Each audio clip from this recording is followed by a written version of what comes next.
There are dire warnings that New South Wales will be hit by increasingly extreme weather. 2015 was the hottest year since climate records began. Figures show this July was the single hottest month in recorded history. Australia sweltered through its hottest spring on record. Climate change is now affecting every country on every continent. It's the rate that's of great concern. And what do you put that rate down to? Oh, it's human activity. We have everything we need. Some still doubt that we have the will to act, but I say the will to act is itself a renewable resource.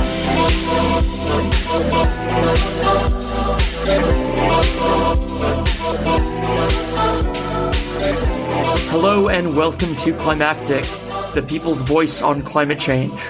Yes, and it's episode number 5 and a special one, an interview that Mark did with Cr Copsey, Councillor at Port Phillip Council. Now, Mark, can you tell us a little bit about how you found Cr Copsey and what she discussed in the interview? Yeah, absolutely, Rich. So I got introduced to Kat from Tim Baxter, who's got a previous interview with us. Mm-hmm. Kat and Tim are both Greens-affiliated city councillors on Port Phillip City Council. They're trying to do a lot of really exciting, progressive things for Port Phillip here in Melbourne. Yep. I got introduced to Kat because we do have this big waste special that's coming out next week, and I was recommended to her as kind of the waste guru there on council. Yep. The deputy mayor there as well is referred to a bit as a waste expert, and I look forward to maybe talking to him as well. But Kat was very gracious and willing to sit down and have a chat with me about sort of the challenges faced by councils about dealing with their waste. That's a fascinating interview. I really enjoyed it. Okay, here's the interview with Cr Copsey. Commissioner Copsey, Catherine, Kat? Yes, Kat, yes. Thank you so much for sitting down with me for our first meeting. So this is the first interview I've done, sort of full disclosure, without ever having met you before.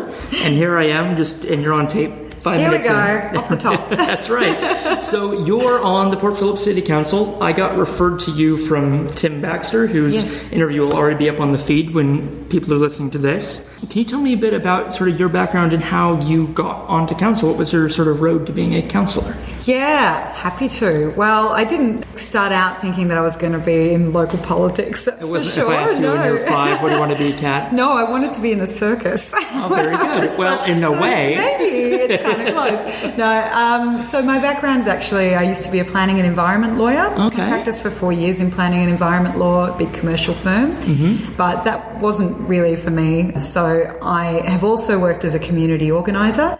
And one of the things I was frustrated about when I was working in law is that often I would see decisions made and laws made that I thought were probably not the way forward. Mm-hmm. And so that got me passionate about community action. Yes. And that's when I got involved in campaigning. And from that trajectory, I've, put up my hand and stood for council and got elected in 2016. That's brilliant. So many of our Greens reps and MPs have actually come through from backgrounds in community campaigning. Not a political background, but a community background. Yeah. A lot of people have come in through an activism path and have gotten involved in a local campaign, and that was their first introduction to politics. So I just, like Christine Milne has her biography's been out recently, her autobiography, and it contains her story of how she got involved in a local campaign and basically ran a campaign with her neighbours against a pulp mill. And that was her foray into politics, and that's how she got started. So it's a bit of a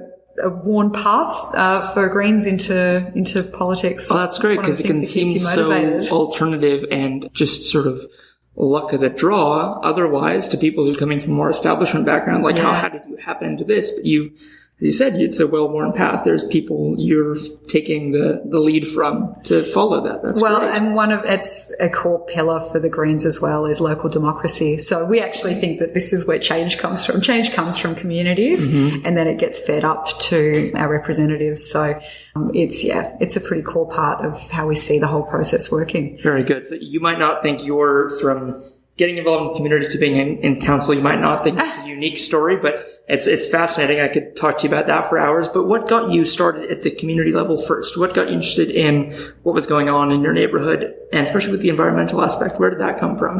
Well, yeah, climate change is probably, for me, like many people, it's just a really central concern for me in my life, my day-to-day life. I worry about where we're going as a planet, and I see the urgency that we need to respond to this crisis with. I also see a lot of opportunity there that at the moment I don't think is being fully taken advantage of. And for me, they go hand in hand because the problem is so big that I think individual action can sometimes feel futile. And that's a problem that I know a lot of us struggle with. I don't think that's the case. I think what you do at an individual level really matters. But I also think that the problem is so big that we must have collective action in order to address it. And that's where I think democratic structures really have to come in. And we have to have that, we have to recognise that groundswell for action, and we have to act on it at policy level. So what got you started though? So, what was the moment? Brilliant. Yeah. Like I asked that kind of flippantly to people. I'm like, oh, what was your aha moment? And I can't answer that exactly. I say I had to live 2 years in China with a destroyed ecology. And then it took me another couple of years to realize that actually is replicable and that's a threat. Do you have any kind of a moment or a sequence of moments that kind of changed your path into this?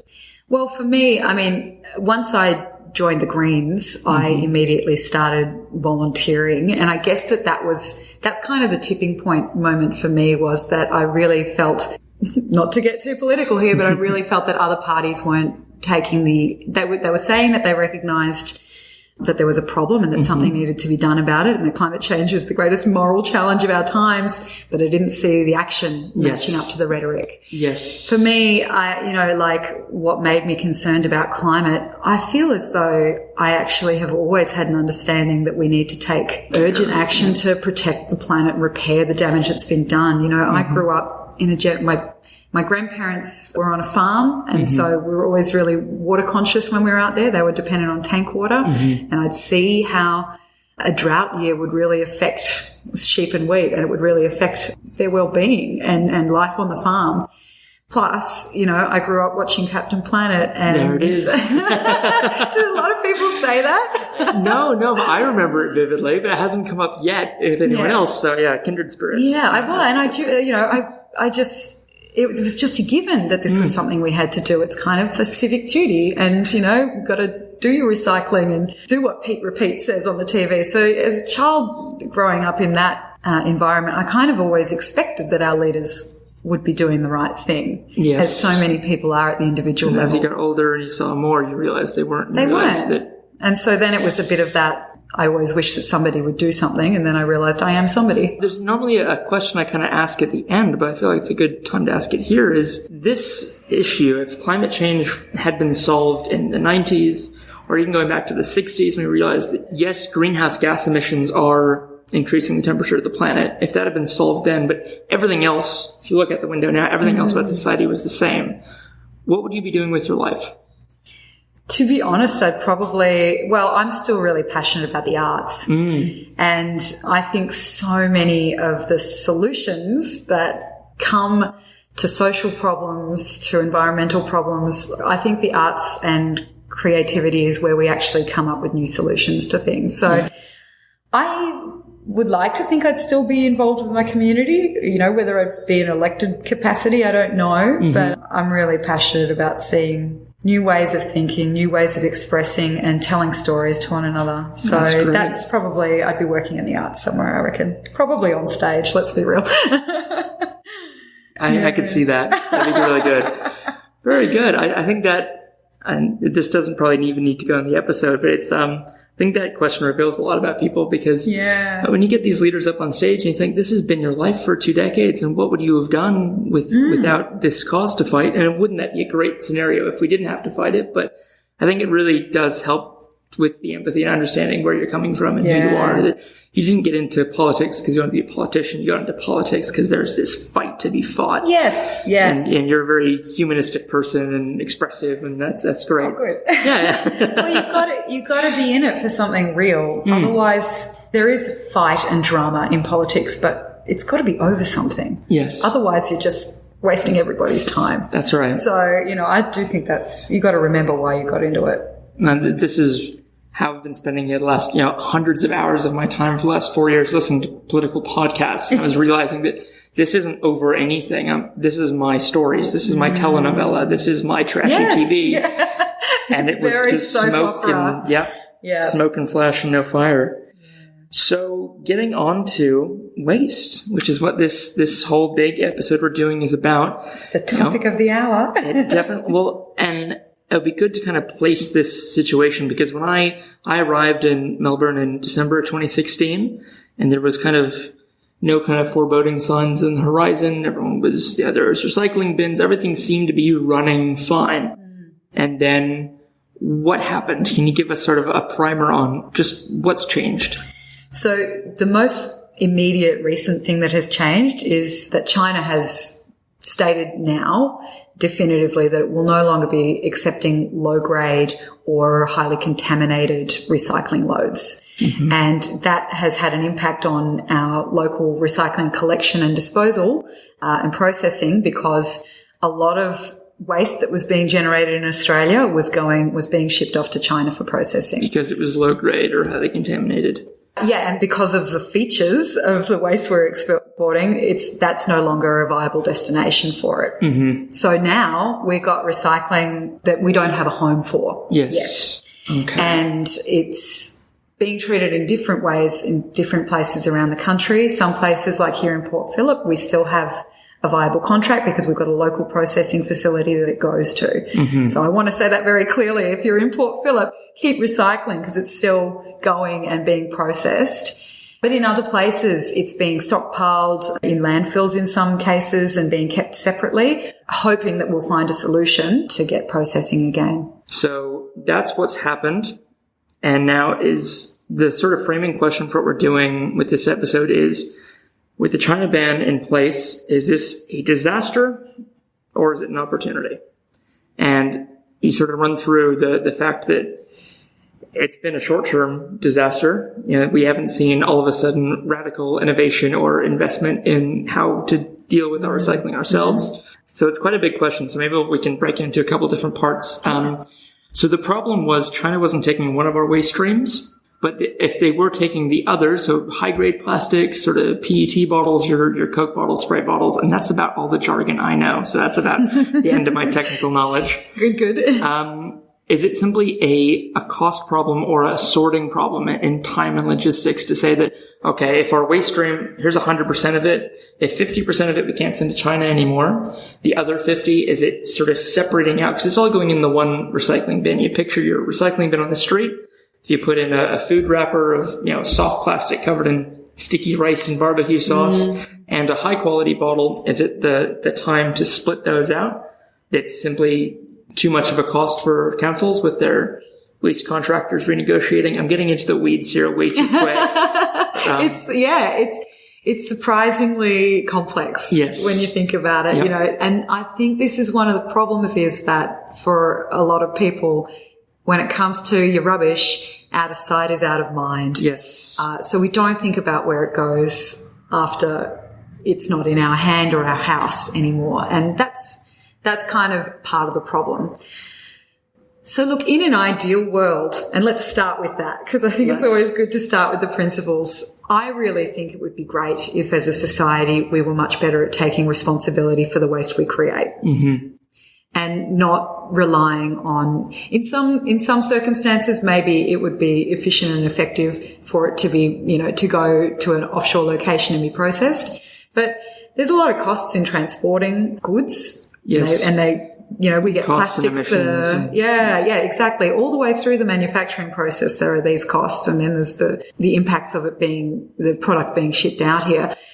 I think ideally what we'd like to see is that we grow our local processing capacity to the point that we actually have really quite sophisticated processing systems in Australia and locally here in Victoria, so that we can go through and collect the resources that are contained in this waste stream and get the value out of them. I think that is a much better solution than just sort of continuing to ship things off. And as we saw, people have been very surprised, I think, with some of the stories that came out of the Chasers' War on Waste about it's not necessarily being taken care of. Not at all. You hear the stories of the Queensland mine shafts being filled with rubbish and interstate trucking. And all the horror stories. Yeah. So is it a disaster? Is it an opportunity? Out of crisis comes opportunity, and often out of crisis comes the impetus to act. Mm-hmm.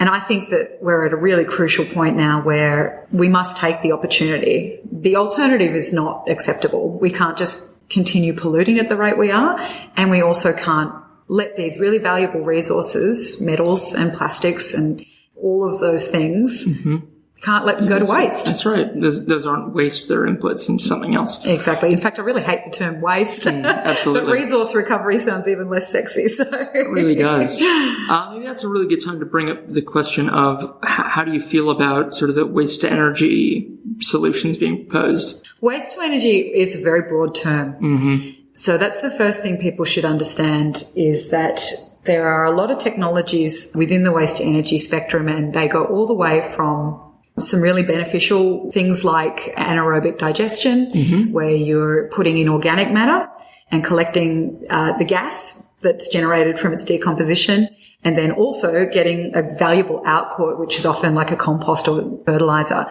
We actually have a wonderful Gaia machine at the South Melbourne market. And if people want to see that, there's footage that explains that online, which basically collects the market waste and turns it into these amazing compost that then gets sold at the market. So people can go and pick up some really nutrient-rich soil as an output.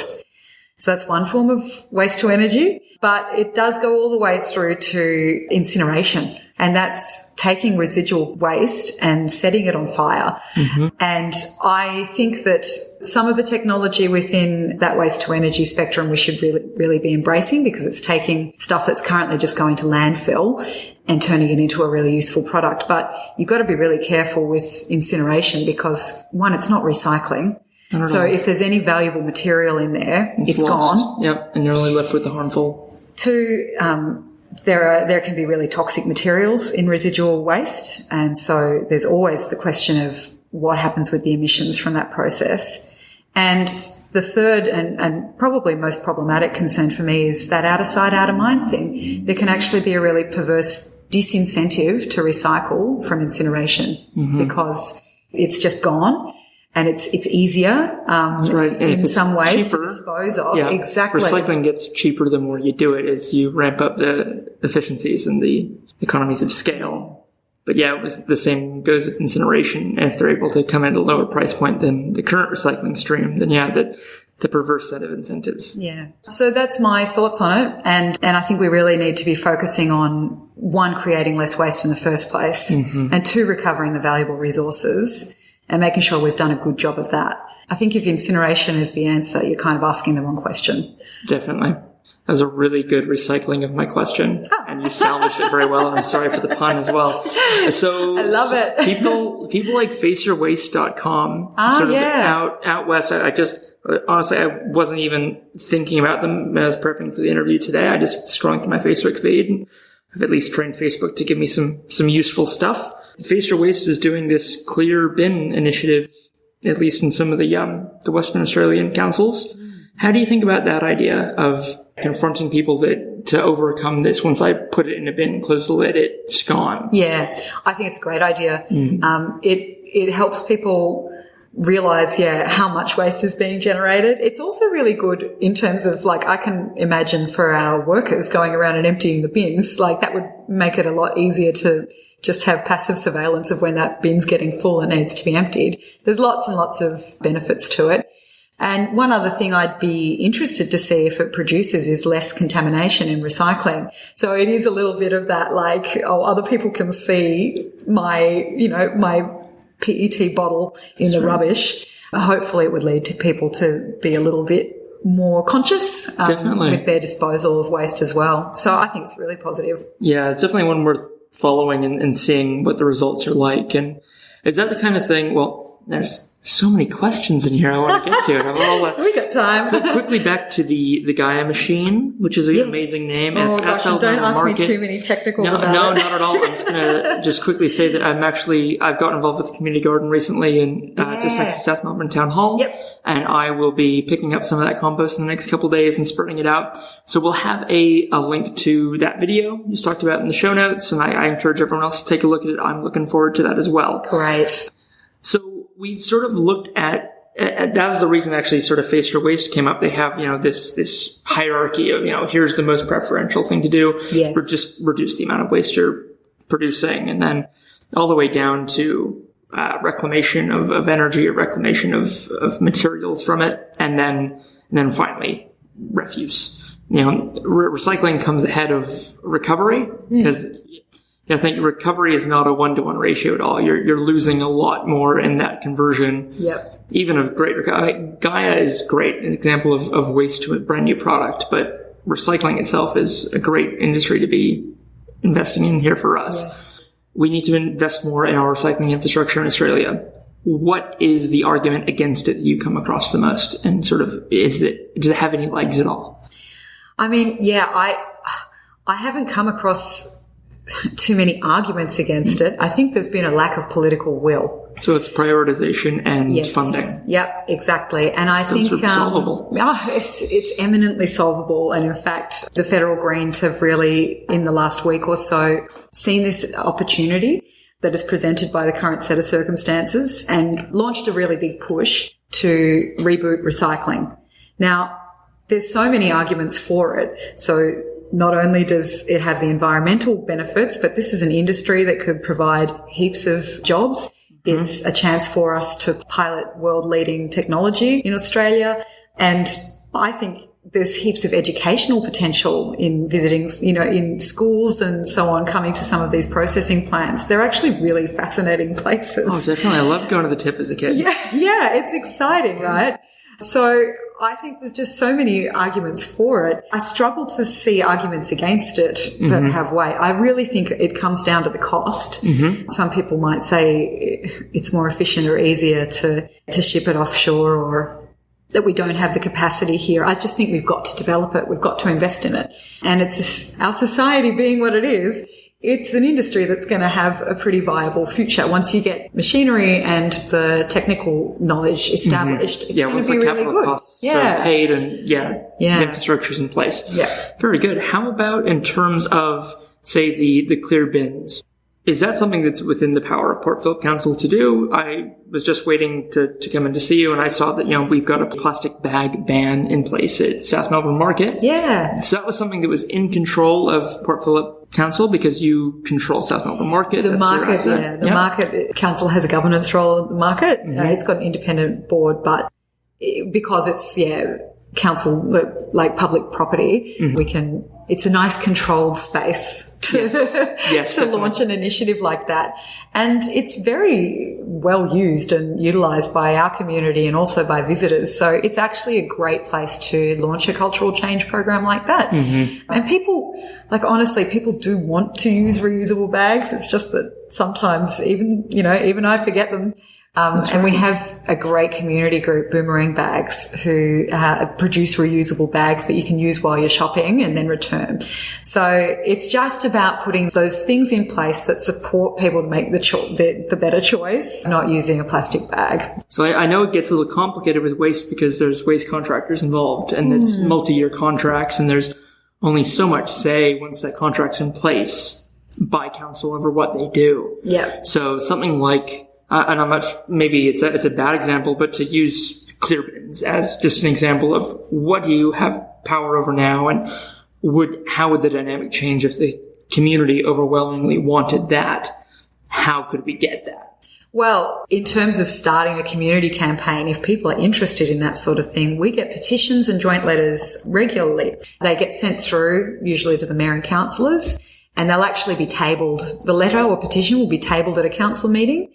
Council will formally receive it, and then our officers go away and look at the request in the letter or petition and see what the organisational change would have to be to implement it. And then they come back to us with a recommendation. So that's a really common way that community ideas come through to council, and we really welcome that. In terms of just our day-to-day and operational things that we'd have to take into consideration with a clear bin proposal. I assume you're kind of talking about public bins, not people's curbside bin. No. Because I think, for one, the truck has to be able to pick it up. Yes, definitely. There is that aspect. If it's going to be, it would depend if it was going to be manually collected by a person like the ones you see at the train station where you just pull the bag out, or if it's one that has to be picked up by a truck and plonked into the truck. That's one thing. Another would probably be amenity. You talk about the arguments against. For some people in the community, they wouldn't want to see rubbish. That's right. That's a big concern of people. Exactly. Yeah, that's right. So we'd probably have to work around that. But I think if you can make a really good case about the positive impacts that this change would make, then people might be much more willing to accept it and see the benefit that comes. And the other thing that we'd have to think about, we are constantly trying to update in this space. Yeah, we're very, very conscious. With 11 kilometres of foreshore, we actually see a lot of the problems of littering. The things that either get left on the beach, and, we have trucks and tractors that clean the beaches basically on a daily schedule. But things also wash out through the waterways and get washed up on the foreshore. So we see that end of it as well. That's Tim's fault, right? Coming from Canal Ward? Yeah, that's right. Darn cross ward. So we're very conscious of that sort of thing, and we're very keen to try new technology. And we actually have some of the big belly bins that you might have heard about. No. So these are being trialled at the moment in a few key locations where we have high trafficked areas where people are generating a lot of waste just because they're there having picnics, eating, all that sort of thing. These are the solar powered bins that have a compacting function. Yes. So they can actually hold, I think it's 7 times more than your normal bin before they need to be emptied. So we are constantly looking for ways to make sure that the litter actually gets captured and disposed of correctly. And innovations around bins are, that's cool. You're part of that space. You are the waste guru. You do get excited about, novel bin design. That's really cool. Just solar bins, it's everything I love. That's maybe a more interesting aspect than now. I'm talking about clear bins, which is a new thing, and it's all the way out in Western Australia. No offense to any Western Australian listeners, but it's definitely something to look at when we get more results in. But these big belly bins, that's super important then to have the waste sources separated properly, right? Because recovery for recycling, once it's compacted, is going to be much harder. I'm not imagining it comes out as a cube of rubbish at the back end. Like, imagine from the movie WALL-E, actually, there's this he's a trash compactor, right? It's dropped down. Perfectly cube-shaped rubbish. Look, no, I haven't seen what it looks like when it comes out, when it's squashed.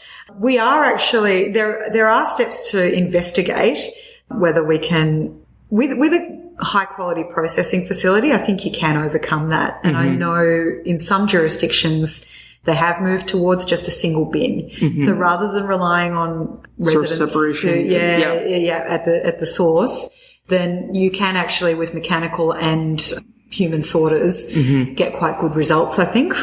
We don't currently operate that system in Port Phillip yet. So I think that would be an issue.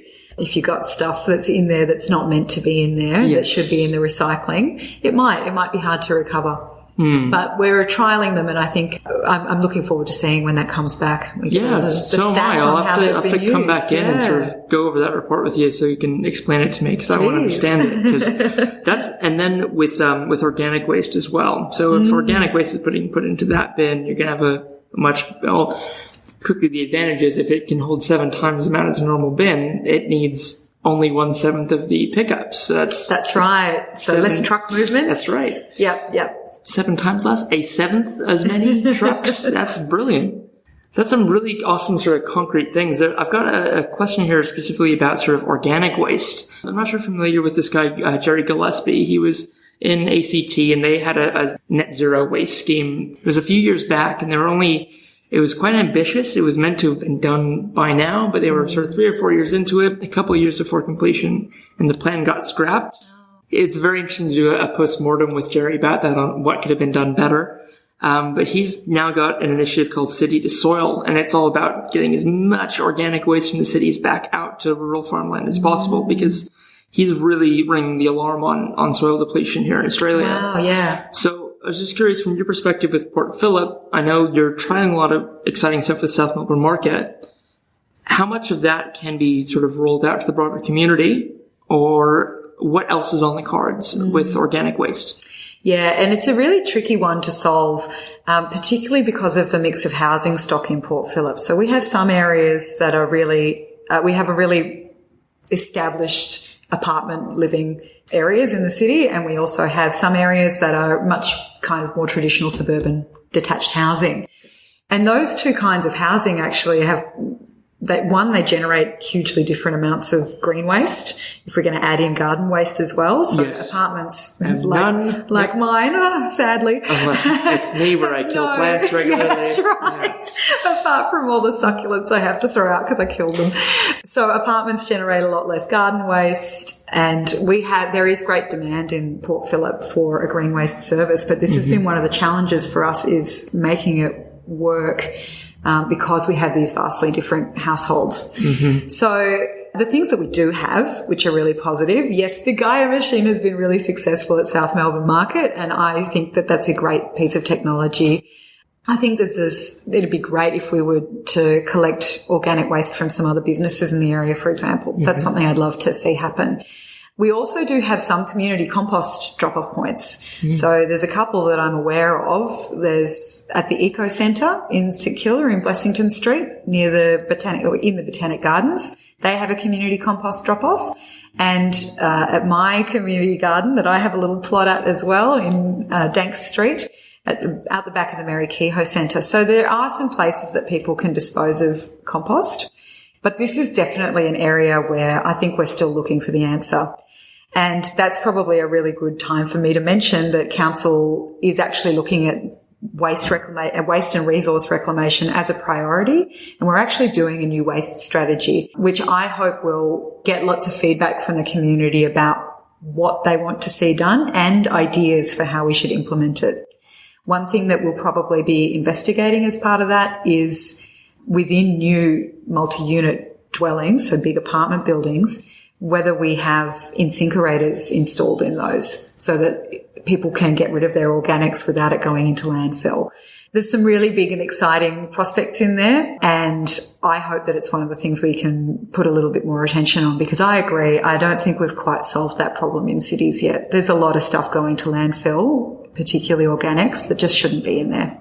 Quick question, and not to sound really dumb, but this is actually a question I realized I didn't know I had until right now. It's an important one to ask then. It is, because I'm very familiar with incinerators. You know, you got the blades sitting just underneath your sink plug, and it'll sort of shred any organic material. And as a kid, you feel like it's going to eat you if you come close to the sink. That waste material you send through, that does get reclaimed in the water treatment process. So the idea with them, I believe, is that they go into the black water pipe. So for processing with the other organic wastes that households produce. Oh, excellent. Sewage okay, system. but that's all potential inputs for other agricultural uses or just other uses. Yeah, that's right. There's a huge waste stream there that I think there's probably some very innovative uses for. Yeah, definitely. Oh, that'd be really exciting. So when you were talking about the hierarchy of reclamation, and I think we didn't really touch on reuse, which is a really important one, of people donating unwanted goods. And one thing local governments can do, and some do a great job of, is having a functional repair cafe. We do have one in Port Phillip that meets at the Eco Centre monthly, and so I think you can find out information about that on the Eco Centre website. But also tip shops where you get things that people are disposing of that are still in good enough quality that someone else might want it. So there's that sort of stuff as well. But taking a step back, the really big thing we need to confront about waste is that we are just actually using too much stuff. And particularly when it comes to plastic, so much of it is actually unnecessary. So there is a huge thing for us to do. We should be concentrating on recycling, and we should be concentrating on reuse, but we should also just be critical about the amount of plastic that we're consuming these days. Overseas, there's already been steps towards curbing single-use plastics, excessive packaging, things like microbeads in cosmetics, which, frankly, I don't even think they work that well. I have no opinion. Give me a walnut scrub any day. So there is so much plastic that's just in our consumption stream because that's where we're at in society these days. And I don't think that that's something that consumers have actually asked for. And I don't think that that's something that people actually want. you're starting to see this groundswell of people, there's been some fantastic actions where communities have gone shopping together and then in the supermarket car park taken off all the unnecessary wrapping and just given it back to the supermarket. I think it's really important for governments to start looking at legislating to ensure that waste doesn't occur where it doesn't need to. So excessive packaging and single-use plastics where we don't need them. They've just banned plastic straws, I think, in the UK. Like there's, where there are so many ready alternatives. The problem with plastic is that, of course, it never actually breaks down. It just breaks up into smaller and smaller pieces. When it gets into our oceans, it's actually now entering the food chain because it gets eaten by marine life. And so people are actually, we're at a point where plastic saturation is so bad, it's actually, in our diets now. So that's a huge part of it. And I think we really need, the Victorian Greens have got a bill in Parliament, private members' bill, to end single-use excessive packaging. And so I really think that that's something that governments need to be having a serious conversation about.